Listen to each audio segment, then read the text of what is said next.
Guys, may babala si kaibigan ngayon. May impormasyon si kaibigan na nakita.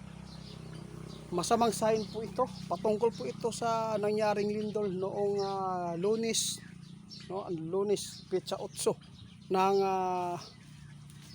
umaga, kung saan niyanig ang Mindanao ng 7.8 magnitude. Ang masamang sign po ngayon na dapat po ninyong malaman, kailangan po talaga na maghanda dahil masama itong pangitain, itong nakita ng ating kaibigan patungkol sa dagat na lumayo sa dalampasigan. Ito po ngayon, lumiit ang dagat mga idol. Ito ang masamang impormasyon ngayon na dapat ninyong malaman. Nasa delikado pa rin ang Mindanao sa kasalukuyang pangyayari. Tulad po ng lindol na niyanig ang Mindanao, ito po ang nangyari. Ang dagat lumayo doon sa dalampasigan ngayon. Sobrang laki po ang naiwan na mga balas, baybayin. Grabe, talagang nakakakilabot po ito mga idol. Ito po ang dapat ninyong mapakinggan. Kung ano po ang sign nito, pakinggan niyo kaibigan. Diyos ko. Ito ang nakikita niya.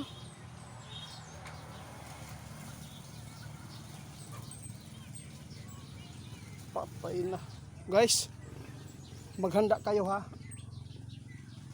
Kapag niyanig uli ang Mindanao, kapag hindi makabalik yung dagat sa dati niya, ito po ang masamang pangitain.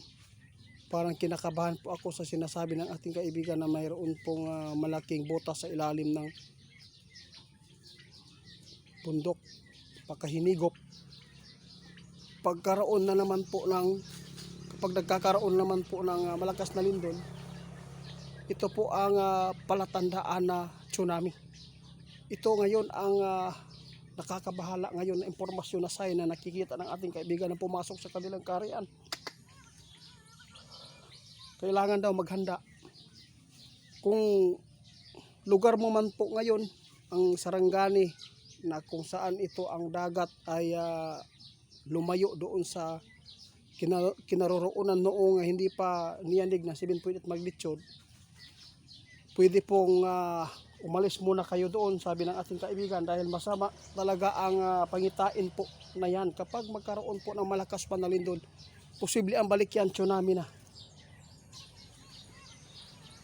Babala ng ating kaibigan na tsunami.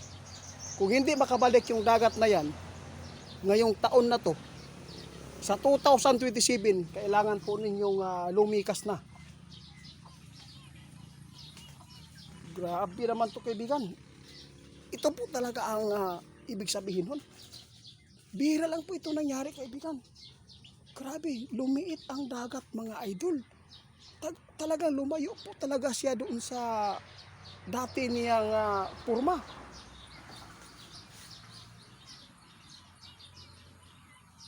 Salamat po guys. Tandaan po ninyo itong babala.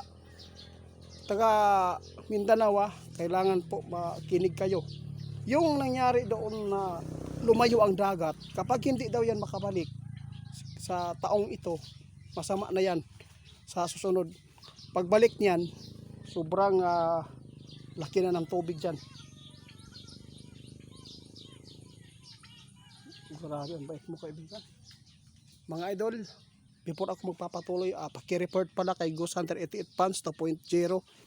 Ingat po kayo sa kanya. Pick account yan, hindi yan si Ghost Hunter 88 ha. Mga video ko lang po ang ninakaw. Kaya kaibigan, maraming salamat sa mga babalaan nyo ngayon. Ha?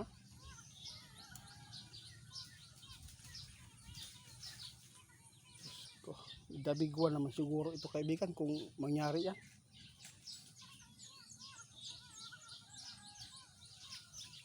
Tama ka. Sige, salamat ka. Guys, sige kaibigan, umalis na. Sa lahat po na makapanood sa atin, mag-ingat po kayo. Masamang pangitain po itong nakita ng ating kaibigan sa nangyayari ngayon dyan sa Sarangani mula nang niyanig na 7.8 magnitude. Ngayon pa nangyari na ang dagat lumayo sa baybayin. ang delikado dito kapag hindi yan makabalik sa dati niya ngayon, ibig sabihin yan, maghanda na kayo. Yung lugar na yan, delikado na po sa tsunami. Kapag magkakaroon pa ito ng malakas na lindol, pagbalik sa dagat na yan, talagang napakataas ang posibleng balik dyan. Kaya tandaan po natin, no, hindi po ito masama itong impormasyon ng ating kaibigan. Kaya kayo na lang bahala mga idol. Mag-ingat po tayo mga idol. Oh. Ingat po tayo mga idol sa mga sakuna ngayon dahil napakarami na po ang namatay sa sakuna. Mahigit 70 na. Kaya ayaw po ng ating kaibigan na maulit-uli. No? Sa mga nagtatanong sa atin patungkol kay Tatay Digong, si Tatay Digong daw makakauwi na. Kaya sinabi po namin yan noon pa na huwag mawalan ng pag-asa. Dahil nakikita ng ating kaibigan makakabalik yan. Hintayin na lang po natin ang totoong impormasyon dito mga idol. At hanggang dito na lang muna. Maraming salamat sa inyong lahat. Ingat po tayo sa bawat gabi. Lahat po ng lugar sa Pilipinas, ingat tayo.